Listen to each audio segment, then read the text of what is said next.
अस्सलामुअलैकुम। Hello everyone. अल्हम्दुलिल्लाह मैं तो ठीक हूँ और उम्मीद है कि आप लोग भी ठीक ही होंगे। जैसा कि पिछले वीडियो में मैंने जो बताया था आपको कि मेरे फादर डोनर थे, तो फादर ही बोले कि मैं ही अपना किडनी दूंगा और मैं ही डोनर बनूंगा। तो पिछले वीडियो तक इतना ही बताया था कि फादर डोनर है, और चलिए आज आगे बताते हैं कि आगे फिर क्या हुआ। तो फिर डॉक्टर शोएब अहमद खान जो हैं, उन्होंने फादर का टेस्ट स्टार्ट कर दिया। एक दो दिन बाद डायलिसिस मेरा स्टार्ट हो गया, उधर टेस्ट फादर का स्टार्ट हो गया। और उसके बाद क्या है कि step by step test start होना हो गया। जैसे स्टार्टिंग टेस्ट फादर का किडनी से रिलेटेड हुआ, जैसे उनका क्रिएटिनिन कितना है, क्रिएटिनिन के बाद यूरिया कितना है, फिर फिर यूरिया टेस्ट होने के बाद फिर जो है कि आपका क्या बोलता है जीएफआर लेवल कितना है। तो ये सब सारा किडनी से रिलेटेड, किडनी कितना वर्क कर रहा है, साइज क्या है किडनी का, किडनी हेल्दी है या नहीं, कौन सा किडनी कितना वर्क कर रहा है, कौन सा किडनी का साइज क्या है, ठीक है, और कौन सा किडनी ज़्यादा परसेंटेज में वर्क कर रहा है, या फिर कौन सा किडनी डोनर का निकाला जाए जो कि रेसिपेंट को लगाया जाए, जो कि डोनर का भी लाइफ सेफ रहे और रेसिपेंट भी सेफ रहे। तो ये सब टेस्ट स्टार्ट हुआ स्टेप बाय स्टेप। तो कंप्लीट फिर उसके बाद और भी बहुत सारे टेस्ट थे। तो कुछ टेस्ट तो डॉक्टर शोएब अहमद खान के पास हुई हमारी सैप किडनी सेंटर में। उसके बाद उन्होंने वहाँ ट्रांसप्लांट अभी स्टार्ट नहीं हुआ था, अभी उनका प्रोसेस ही चल रहा है, ट्रांसप्लांट क्या हॉस्पिटल बन ही रहा है। वो अभी क्या है कि नेफ्रोलॉजिस्ट हैं, और वो ट्रांसप्लांट को सजेस्ट करते हैं, ट्रांसप्लांट फिजिशियन है वो, ठीक है ना।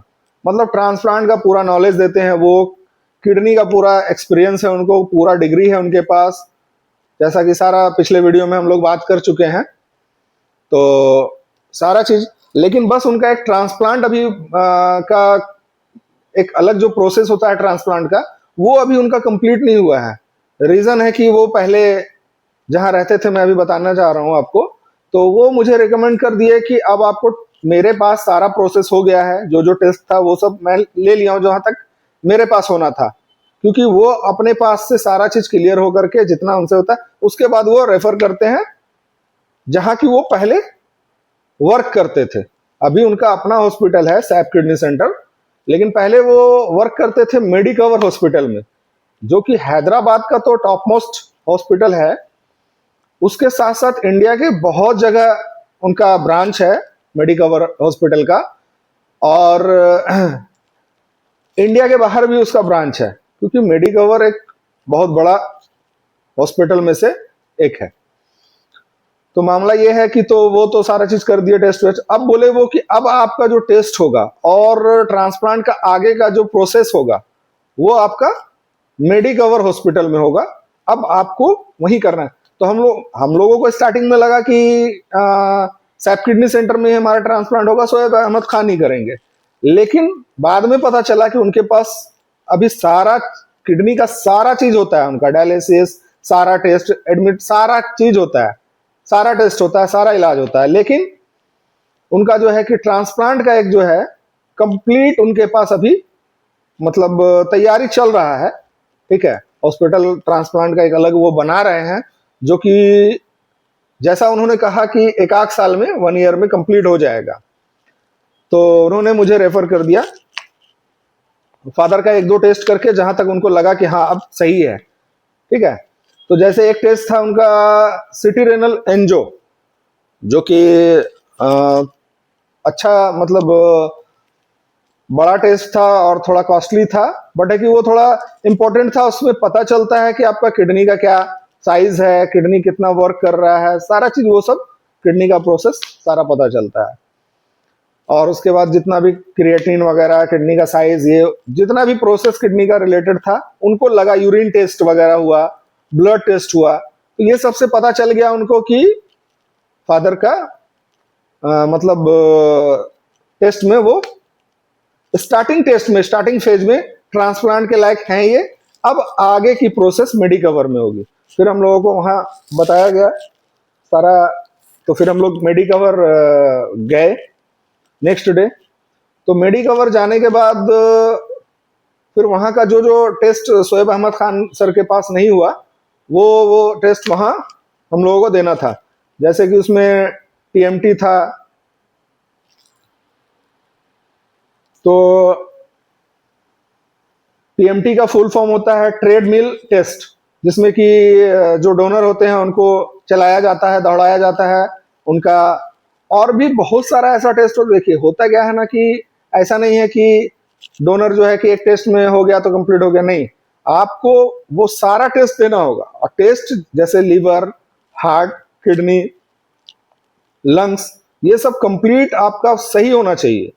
इन द सेंस कि जैसे आपका मान लिया सर्जरी मतलब ट्रांसप्लांट के लिए आप गए, आपका ऑपरेशन हुआ, उसके बाद आपका किडनी निकाले और आपको कोई ऐसा हादसा हो गया, आप डेथ कर गए, या आपके साथ कोई ऐसा नुकसान हो गया, तो वो जवाबदेही डॉक्टर की हो जाती है। इसीलिए डॉक्टर हर चीज से कंप्लीट हो जाता है जब तक उसको ये नहीं लगता है कि जो डोनर है उसका किडनी, लीवर मतलब बॉडी पूरा कंप्लीट सही है, किडनी ट्रांसप्लांट के लायक ये हैं, तभी वो ट्रांसप्लांट स्टार्ट करते हैं। वरना ऐसा नहीं कि आपका कुछ नहीं है, आप जैसे तैसे आए और आप बोल दिए मेरा ट्रांसप्लांट, मेरा किडनी लगा दीजिए, तो नहीं लगेगा। ठीक है। तो फादर का जो है बहुत सारा टेस्ट हुआ। उसके बाद क्या बोलता है उनका एक हार्ट का भी टेस्ट हुआ।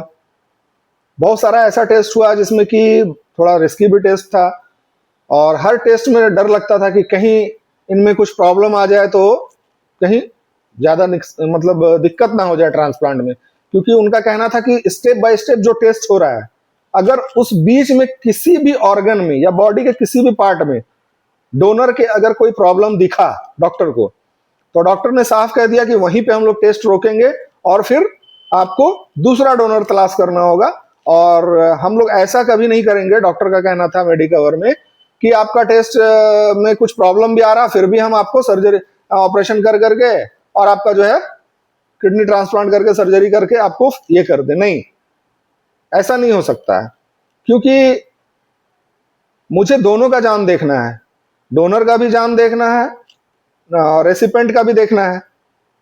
ऐसा नहीं कि उनका किडनी डोनर का निकाल के आपको लगा दें, आप जिंदा हो जाए और उनको नुकसान हो जाए, वो नहीं रहे।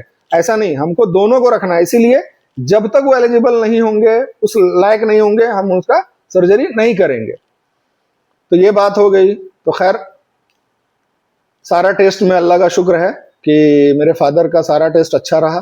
जो कि उनको लंग्स का थोड़ा प्रॉब्लम भी था, लेकिन अल्लाह का शुक्र है, अल्लाह का करम था कि सारा चीज कंप्लीट उनका सही रहा।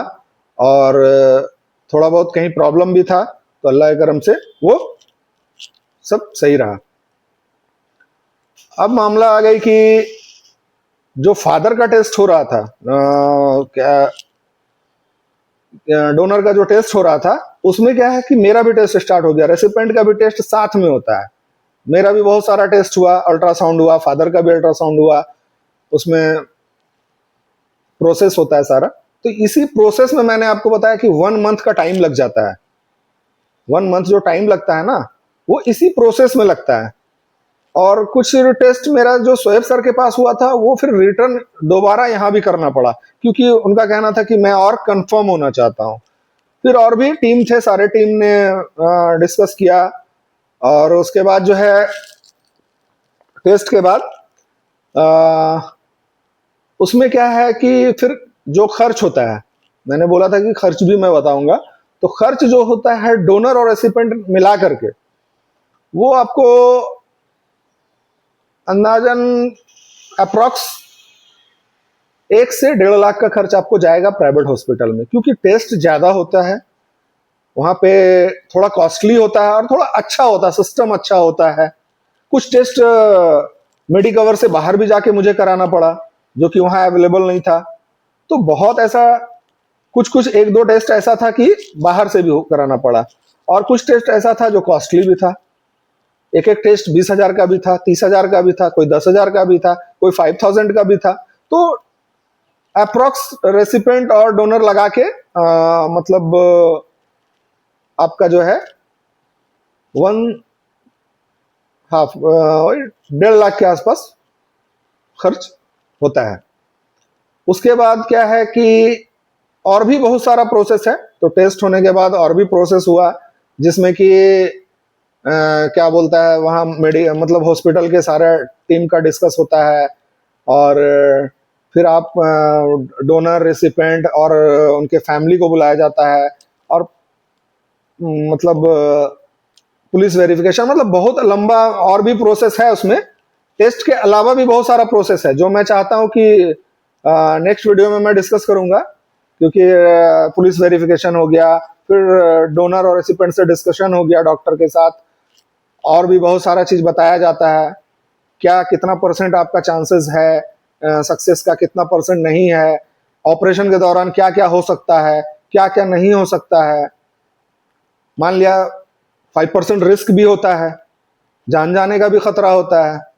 ऐसे होता कुछ नहीं है, बट आपको इसलिए कहा जाता है ना, क्योंकि सपोज दैट फॉर एग्जांपल अगर 1% भी आपके साथ कुछ हो जाता है तो आप डॉक्टर को ब्लेम नहीं कर सकते। वो सारा पेपर वर्क करवा लेता है, सिग्नेचर करवा लेता है, फैमिली से भी, डोनर से भी, रेसिपेंट से भी, ताकि कल हो के आप उस पर क्लेम ना कर सकें। अगर कोई 19-20 नाउजुबिल्ला कुछ अगर होता है तो आप उस पर क्लेम नहीं कर सकते, क्योंकि वो अपने तरफ से पूरा क्लियर हो जाता है। बाकी जितना एफर्ट है वो इंसान डॉक्टर के हिसाब से, इंसानियत के नाते वो अपना एफर्ट लगाता है।